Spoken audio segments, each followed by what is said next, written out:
It's been a long time coming for this. I planned 3 additional videos to the Autistic Guide ever since the last one that I did over a year ago. Those 3 videos being this, Resource Management, a video about teaching a brand new player the game from start to wherever they get to, but that stalled out a bunch of times because I couldn't get a lockdown on a candidate, and a video about myself training and climbing ranks and how I train myself to improve during that process. For which I've never gotten around to because I'm lazy and I'm whiny and I don't want to play ranked and it's crackhead bullshit and I want to kill myself. So, those will come eventually, I guess.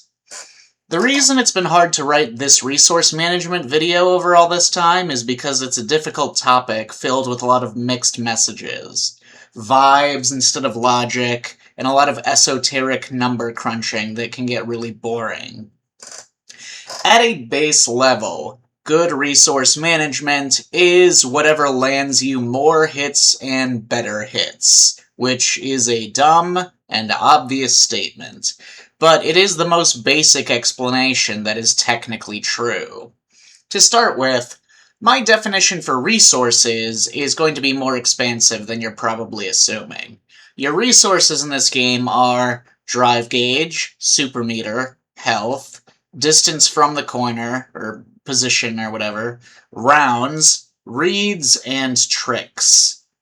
These are all variables. These are all things that you obtain or you store and you expend them and you exchange them for each other in different ways and at different rates, like a market. Technically, the opponent's resources are also something that you can make active exchanges for. You can trade your super gauge for taking away their drive gauge, etc. So the opponent's resources are also your resources. They are something that you can exchange for. You probably know everything that I mentioned and don't require that much explanation except for reads and tricks, which you might consider to be the same thing, and they kind of are. When I say that a read is a type of resource, I mean that when you have a strong read, as in a confident prediction of what will happen given a certain situation, what the opponent will do in a certain situation, you can choose when to create that situation in the match, when to lead to its creation, and whether or not to capitalize on that situation if and when it occurs. Once you do the read, as in once you hard call out and punish a certain habit of the opponent, something you know they'll do, they are less likely to do that in the future. They're less likely to do that thing. They will realize their mistake and then not fall for it again, which means that choosing when to utilize a read is important, because you might only get one of a particular read. The read itself is therefore a finite resource. The same applies to tricks. These are things that, in a mathematical sense, are not optimal, necessarily, but that frequently work against opponents who are not expecting it, or are not knowledgeable about a particular situation. Things like whiffing a DP to make it look like you made a mistake, but actually it's a frame kill that sets up a meaty so you can counter hit the opponent who thinks that he's going to hit you for the mistake. He's going to punish your DP. These will not work over and over again. Tricks, by their nature, do not work over and over again. They are momentary exploits of a lack of knowledge or of people taking their eyes off of accurate risk-reward measurements, like when Zangief will reset into an SPD for the kill. You know, most of those times they probably should have avoided that SPD because other options in that situation would not have killed. Let me give an example with Jury. In a purely mathematical sense, if you assume that both players know absolutely everything about the game and make perfectly measured risk-reward decisions in every situation, then medium Fuhijin is the best knockdown for her in mid-screen. But if Jury does heavy DP, dash forward, crouch medium kick, it's this kind of interesting situation where it covers the back rise at this perfect spacing to cancel into a safe on block medium Fuha. And if they didn't back rise, you can just you've already pressed the crouch medium punch, or medium kick, but you can just cancel it into the light one instead to keep it safe. The math on this interaction does not add up. It doesn't make it better than just taking real Oki, where you can threaten with a throw. And a wary opponent who knows about the situation will backrise this knockdown and then low block. And in doing so, Jury will get less value from it than she would have gotten just doing a real mix-up. The opponent may also be wary of this setup enough to do a wake-up DI, which will beat it completely, or a wake-up low perfect parry, as the setup is itself very predictable, in that Jury does not have other good options to go for when she does that knockdown, assuming she doesn't drive rush. However, when it's used sparingly, this situation often catches people off guard. They are used to the normal Oki that Jury does, the normal knockdown into Oki, so when they get knocked far away by her heavy DP, and then she dashes up, and they back rise, she's not right next to them, there's a psychological impulse in being further away from their opponent that they're less likely to be cautious of the Oki. And so a lot of the times they will wake up backdash, or wake up walking backwards, thinking that they can. And if they wake up walking backwards, they are falling for the trap. It gets them hit by the low. This trick breaks the risk-reward it's theoretically should have, because it hits more often than it should because of psychology and lack of preparation for the trick by the opponent. Even if you're forced to do the DP as Jury for an anti-air, it is mathematically more optimal to take a drive rush Oki than just do this trick in a purely mathematical sense. But because the trick hits more frequently because of psychology, it can yield a higher value per interaction. Hence, my definitions of the resources that you have access to. A trick is a type of resource. It is something that works well if it exploits psychology or a lack of situational awareness in the way that it imagines best playing out. But it becomes weaker, or maybe it becomes outright useless if it's overused. This is partly connected to what I mentioned in one of the earlier Autistic Guide videos, which is the power of variety in your approaches. Using a variety of options instead of always doing the quote-unquote optimal one all the time will force the opponent to deal with a bunch of different situations that themselves have different risk-reward makeups. Now, one of them will probably be optimal, quote-unquote. It will have the best overall risk-reward makeup. But if you do a variety of ones with different risk-reward makeups that call for different responses, it will naturally cause your opponent to make errors in their judgment, in their risk-reward assessment of each changing situation. That would be true even if it did you weren't using any tricks that involved psychological, exploitation. Even if you don't employ variety into your game plan, the game itself does naturally force variety into situations because of resources and health. Grapplers make use of this especially well by having command grabs, something that hurts a blocking opponent, a passive blocking opponent, much more than a normal throw would. This is strong for surprising the opponent and dealing more damage to them than they felt like they were risking while trying to be passive.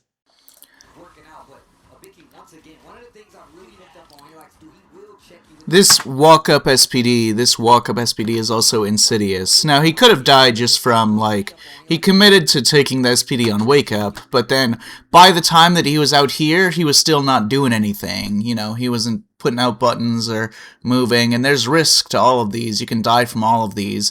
You could die from a neutral jump if he spots you with a forward jump. I think you wouldn't, no, I'm biased because I play Modern Lily, which the damage is slightly different in certain interactions.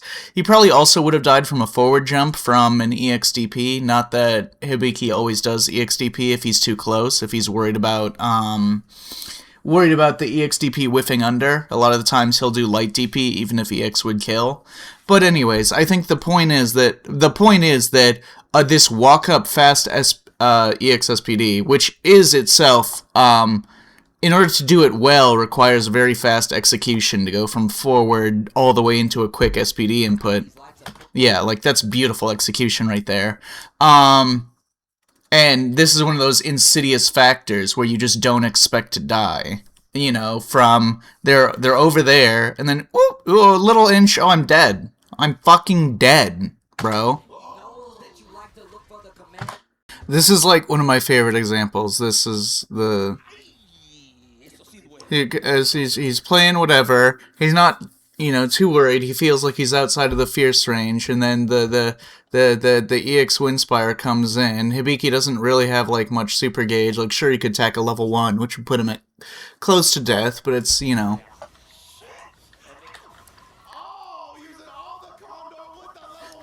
Look into Kevin's fucking face. He's like, oh, you can do that?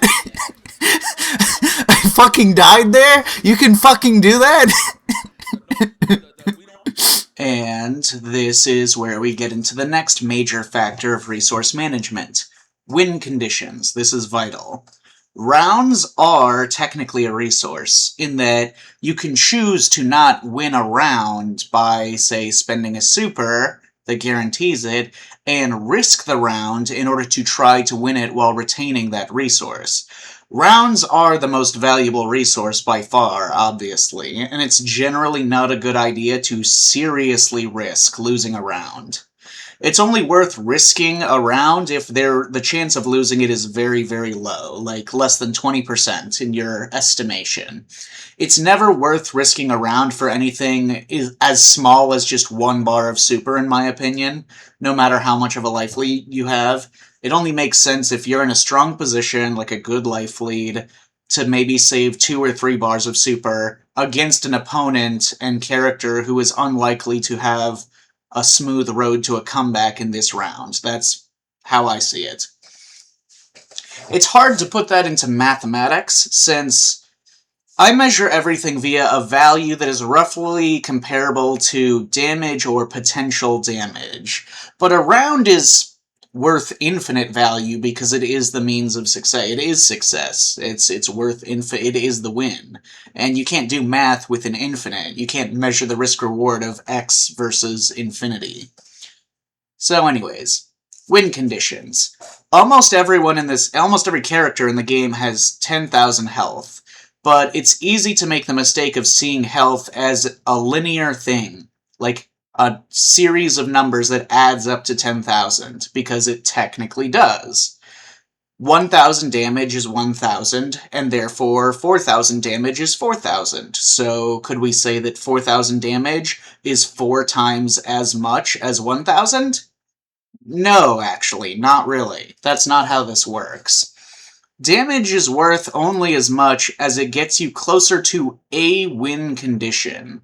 For example, let's say you could do one combo that puts the opponent at 12,001 HP, or 1,201 HP, or another combo that gets them down to 1,200 HP flat. Only one damage difference, 0.01% of their life bar. So basically, almost no difference between these two combos, right? This tiny fraction of a percentage that separates their raw value. But the important factor here is the win condition, that a normal throw does exactly 1,200 damage, not 1,201. So one of those combos sets you up for a true guess for game, and the other combo doesn't quite. The other combo gives the opponent more outs, more chances of survival, taking a throw, more chances of making a correct guess, finding a place to make their own play. Damage is not really real in a fighting game. Damage is just a value that determines what interactions must play out in the round for you to get the kill. It is just a limiting factor on which win conditions are available to you. For different characters, this means different things. Dhalsim gets a lot of win conditions opened up to him when the opponent's at low health, because it means only 1 or 2 of his full-screen pokes will close out the match, or maybe he can fish for weird trade situations by throwing out his bouncing EX Fireball that doesn't disappear when he takes damage, and then, like, moving in. The risk-reward changes when you might die from even low-damage options drastically in favor of the attacker. Since it's difficult to conceive of every single possible win condition in your arsenal and how it relates to every interaction that might play out in a match, especially win conditions that require multiple interactions instead of just one solid hit, and not knowing which interactions will present themselves to you first, it is easier to consider the life bar instead of a series of infinitely complex checkpoints. It is maybe easier to consider the life bar to be a logarithmic function.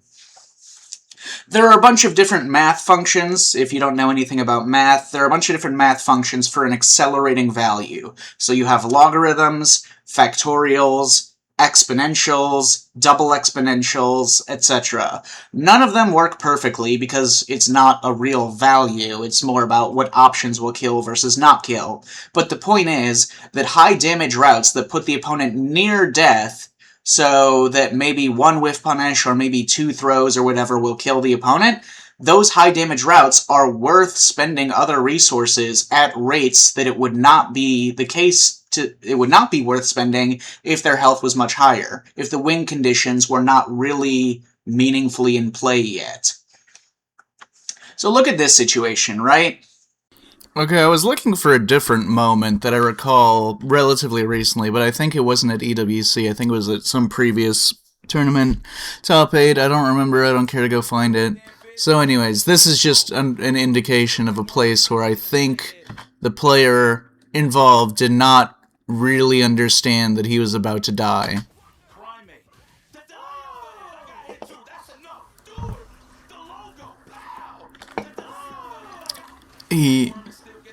I feel like if he felt like he was going to die from a drive rush overhead, he would have made more attempts to avoid it. This is another good example of the insidious psychological factor of having access to massive damage. Generally speaking, people make defensive decisions based on vague feelings of their current risk factor. You're not a supercomputer, you can't actually calculate all of the risk-reward, what you're actually risking at any given situation, what could play out.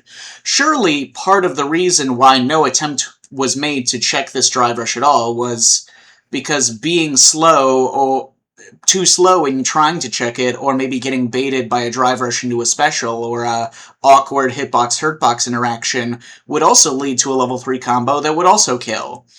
They expected that, and so they clam up. They play defensively, be less reactive, block more, be willing to eat throws, etc. Performing behaviors that in their feelings they feel like are not risking death. It's possible that this player was wary of drive rush overhead and was thinking about it, but just simply failed to block it in time even while looking for it. But I highly doubt that's the case. Even if that were the case, it would still be a mistake. Drive rush overhead universally does more damage than a drive rush low attack, for every character in the game except for Kimberly and Aki. And, and I guess Sagat as well. Even beyond the pure risk-reward factor, players generally don't do drive rush lows unless they're one of those 3 characters, unless they have a particularly good one, which Ryu does not. He would not have died here if he committed to blocking overhead without trying to react to it, or if he had committed to parrying and just was willing to eat a punish counter throw, and it would have been worthwhile to react to just the drive rush in general by jumping backwards to escape the specific risk of that situation. No.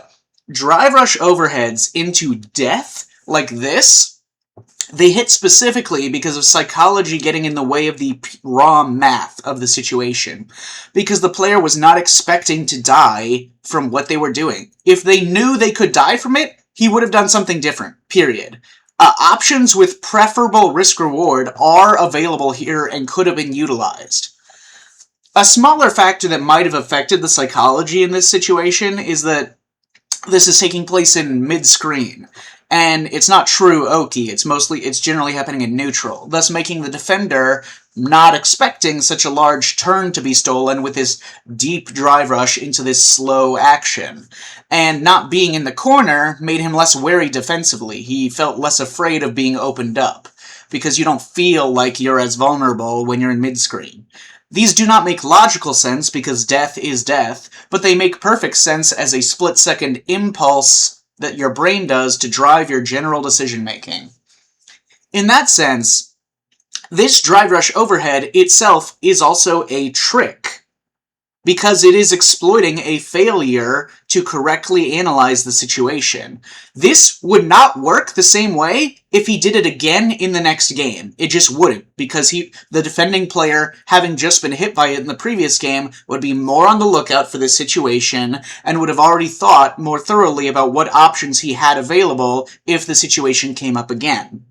So for the attacker, this is the best of both worlds, because you get the maximum value from the trick, all the damage, and the kill, and it has the highest likelihood of success in that the opponent has not realized yet that he is in death range of this technique. This is a perfect example of masterful resource management.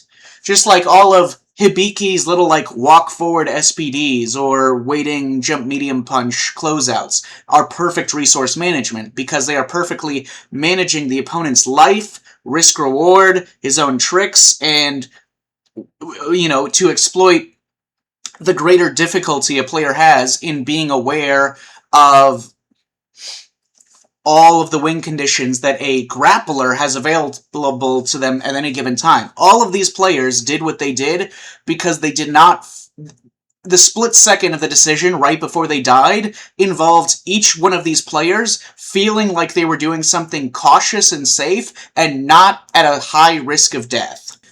Someone asked me in my Discord recently if it was still good to sit on all of your super meter until you get the killing blow.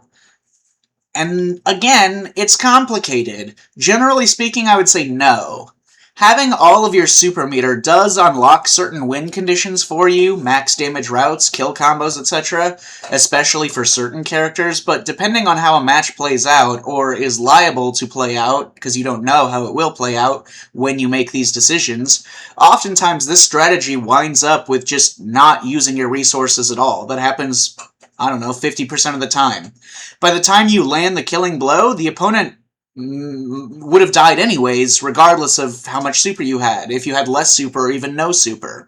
Many times. So, it's worth noting also that having a lot of different options, different win conditions at high super is not always a huge advantage. It always is an advantage, but there are also flaws with that as well, because a lot of characters are, for example, a lot of characters can do a DP anti-air into their level 3, but in order to do so, the player has to be relatively ready to execute this technique and aware of a situation in which it's a good time to use it while suddenly reacting to something like a jump-in. And that awareness and preparation for the execution and whatever does take a mental energy that, is limited. It takes it away from other things that you could be doing. An easier way to manage your resources is to just play how you normally would, but then spend your resources in a combo once you see that it's a good place to do so. So using a level 3 from the very first hit that you land in a round, like in round 3, that does not make sense, because you're not really engaging any of the win conditions. You are just getting pure, usually 2,000 damage and some drive gauge back, and also getting weaker Oki, usually. The opponent has too much health left for any win conditions to be seriously in play at this point. They probably have 60% of their health left after this. But if you do a level 3 from the second or third hit that you land in a match, and you put the opponent at 30% life, that's an excellent use of a level 3 for almost every single character in the game, because it does a big jump in damage, and suddenly you've engaged a lot of your win conditions. In a practical sense, a simpler way of thinking about it is this. There are 3 types of combos, not including resets and weird routes, which you do for the sake of variety and trickery. There are early round combos, early start of the round combos, which I would refer to as your B&Bs, quote-unquote. Combos that are generally optimal for a normal evaluation of resources, which assumes that you still have a long round ahead of you. Then you have what I would call damage priority combos, which I refer to as DAMPRI, D-A-M-P-R-I, in all of my documents is written like that, which are Combos that skew the value of resources differently to, as the name suggests, prioritize damage over other things. These are high damage combos which are assumed to trigger certain win conditions through their extra damage, and should be used in place of B&Bs only when the extra damage that they do does in fact engage more win conditions, does put the opponent low enough that they start opening up some ways to die. These combos place a lesser value on other resources like Super Gain or Drive Gauge, but still do factor them in. These are not like kill combos, which are the third type of the three combo types. Kill combos have a total disregard for your Drive Gauge because you can dump everything on them for the kill, and it doesn't matter because you'll go to the next round. Dampre combos are like normal combos where you're still expecting to play more of a round, but for which damage and engaging more win conditions through extra damage is worth spending more resources, and where you're not necessarily expecting the round to last so much longer that you need really high drive gauge. In some cases, Dampre routes will be the same as your B&Bs, and in some cases, Dampre routes may be the same as your kill combos. For most characters, their supers will only be worthwhile in Dampre or kill combos. That's the case for any character that doesn't have like a really good level 2. Like I said, using a level 3 on the second or third hit of a round in a combo that will then put the opponent at 35% life or below is a universally good way of spending super for basically every character. Let me give you some more examples of combos which are optimal in a damage priority sense, used to put the opponent at low health where more options will kill them if landed.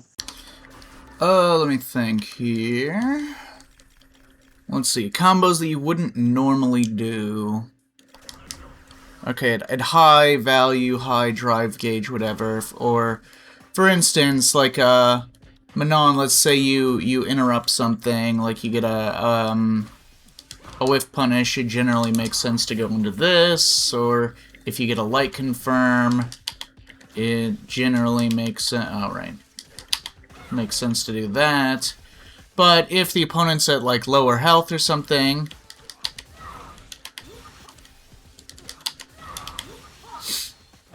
and about this distance from the corner, it can make sense to do that because you're getting like 1,700 extra damage from what you would have normally gotten, which will at low health put the opponent in kill conditions. So in this place, the extra damage plus the situational whatever makes it worthwhile. In a similar sense, there's lots of instances where it's like normally you would check a drive rush with this or this.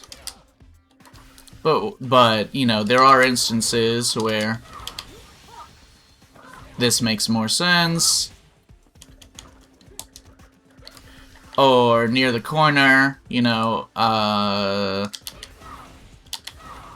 obviously this makes more sense in a lot of instances, or almost always this is worth doing than to level 1 or 2, etc. Because that usually tacks on so much damage, it almost certainly puts the opponent in kill conditions. Who else has, like, combos that they basically only do when, oh, yeah. Grapplers and stuff have a bunch of versions. So it's like, normally, you would, this is on, normally you would just anti-air regularly, but if the opponent's quite low on health, you may do that if you're not going to burn yourself out for it, if it kills or puts the opponent near death. That's an obvious place where the extra damage means something. Jury also has a good, like, level 1 for this. Like, if you don't have any Fuhijin stocks or whatever, and you block a DP, you don't have great options. You can do, like, this, but let's say you're, like, this position on screen. It may make more sense to do this route instead. Which is, like, better resource intensive, and it attacks on a lot of damage. There's certain instances where, like, the combo makes sense.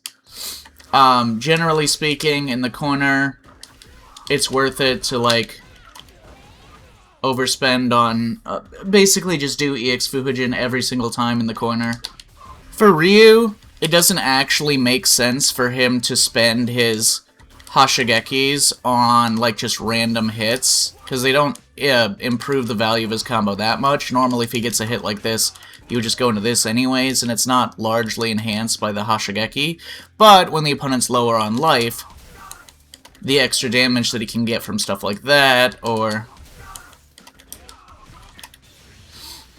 that, usually not the super, but into sweeper stuff, those routes make more sense, because they can yield higher damage for a reasonable amount of resources, etc.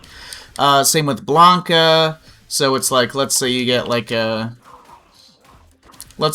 meaty, like, not a meaty, but just like a, you're in the corner and you get back medium kick when on their wake up or whatever.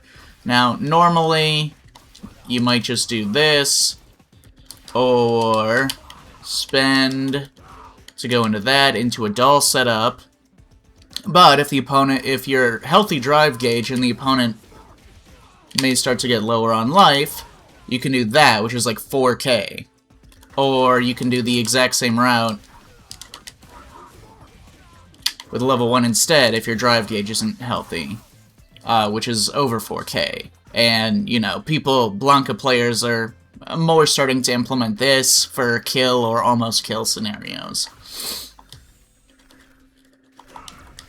Let's see, Guile. Guile has, like, normally if you land, like, a standing medium punch to, like, check something, you just do a simple whatever. Maybe you take one of the shallower flash kicks, or maybe you just do heavy flash kick and then go back to zoning.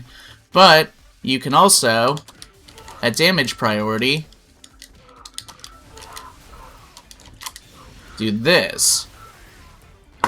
Which does also like 4k damage. For managing super, this works out well for decision making because spending supers is usually most optimal later into a round, for most characters when they'll be in damage priority or doing kill combos. So it's easier to decide if the round is going well by that point or not, and thus if you want to risk spending super on this round. Or, you know.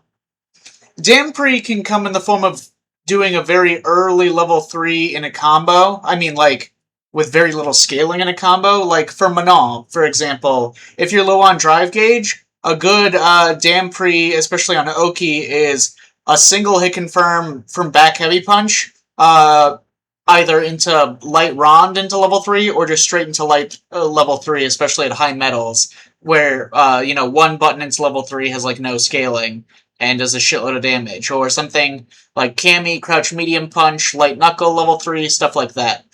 But it also comes in the form of spending drive gauge that you don't need to spend in order to tack on extra damage, and then take advantage of the level 3 minimum scaling at the end of the combo. And because you'll win if you do it correctly and you put the opponent at a low enough life threshold, even if you spend a lot of drive gauge, you go into level 3, so you regenerate like a bar and a half after the fact, so even if you wind up with only 2 bars of drive gauge at the end of it, that's usually probably enough to kill off of the next interaction if you land your next hit, if you have put them at low health. So that's also a smart way of doing things. But it's a kind of extreme, like using a level 3 at very low scaling is excellent for Dampre, or at very high scaling is excellent for Dampre. And in the middle, it's like whatever. So that's the rationale behind combo routing. A character like Mai has the easiest resource management in the game because her level 1 is great near the start of the round to gain momentum and an early advantage, in the middle of the round for Dampre or whatever, and because your high damage will end up killing probably by the end of it, or even at the end of the round because her buffed fans make it really easy to fish for the little damage you need to kill. You know, it's fucked up.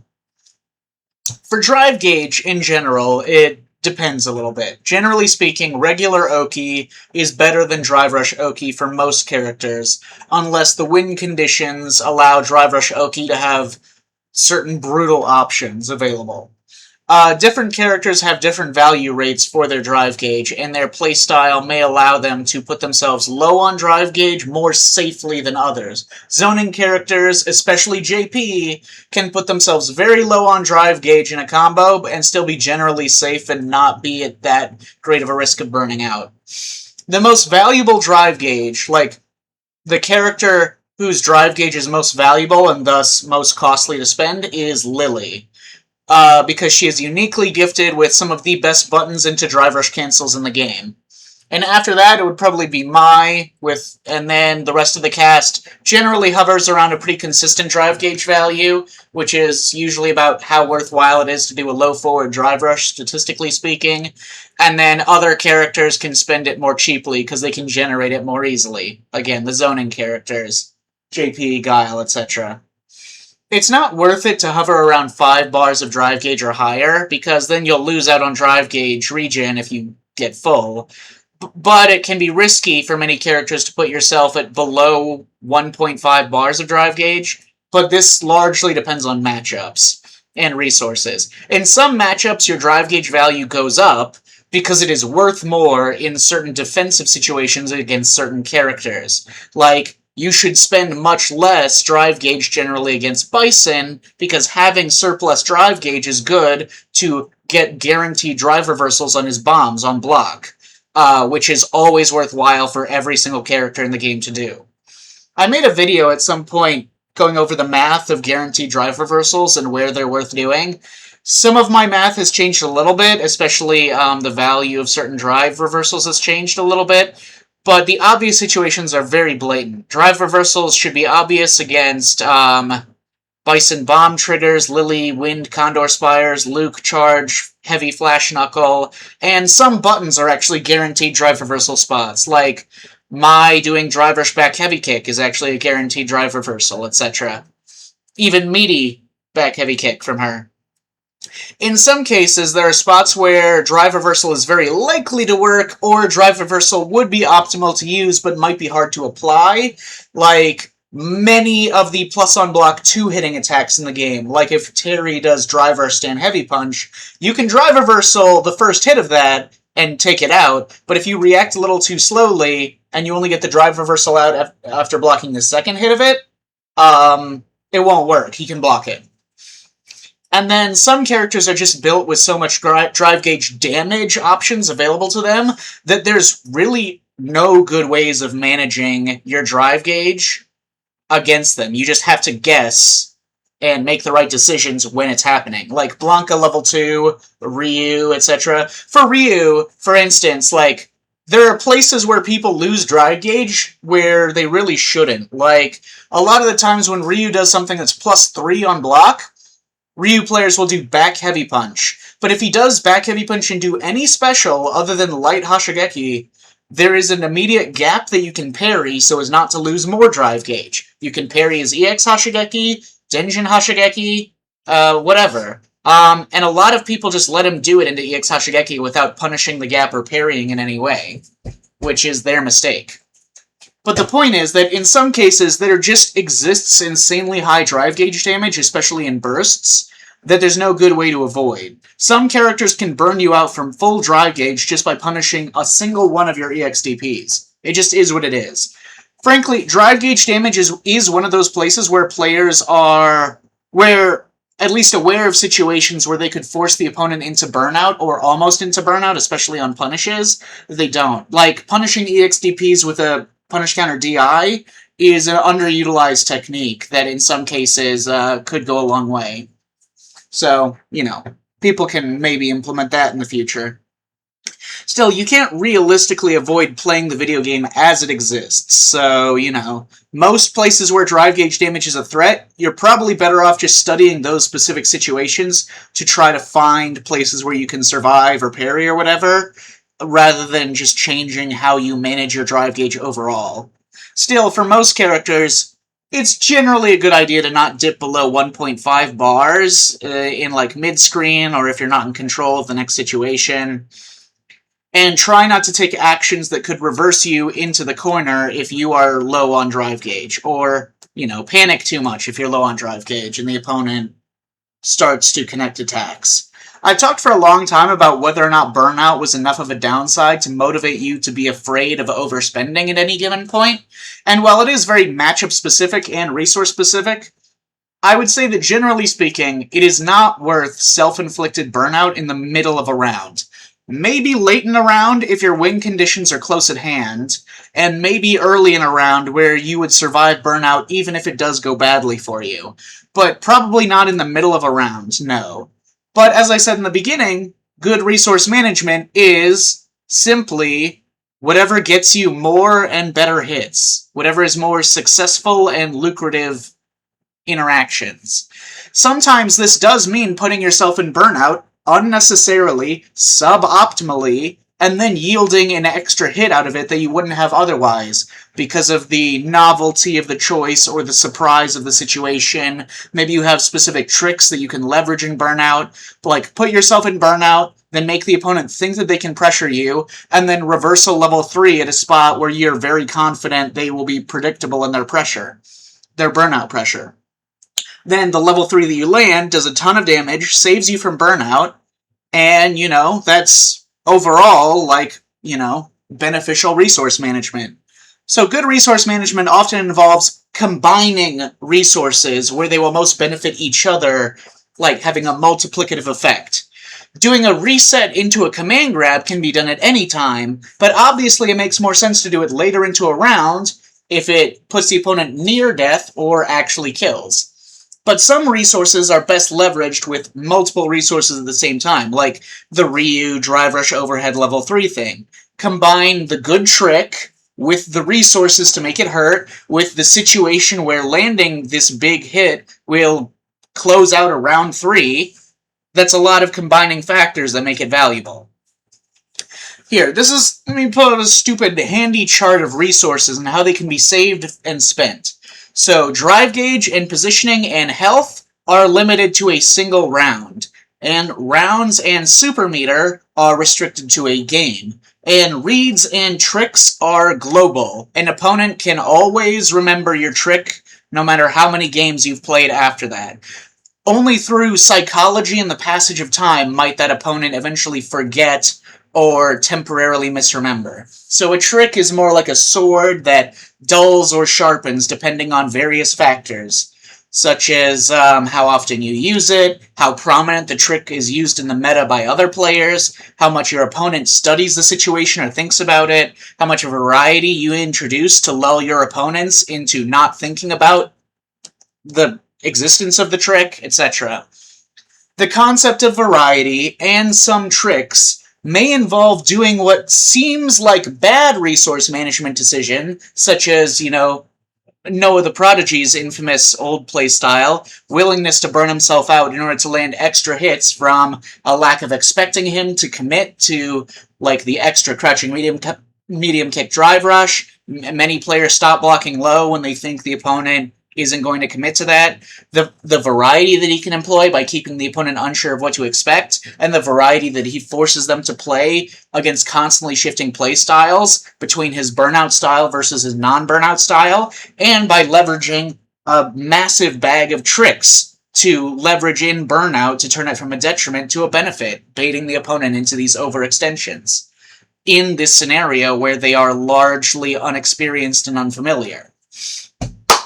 So, that's the general idea. That's the gist of it. That's about it. See ya.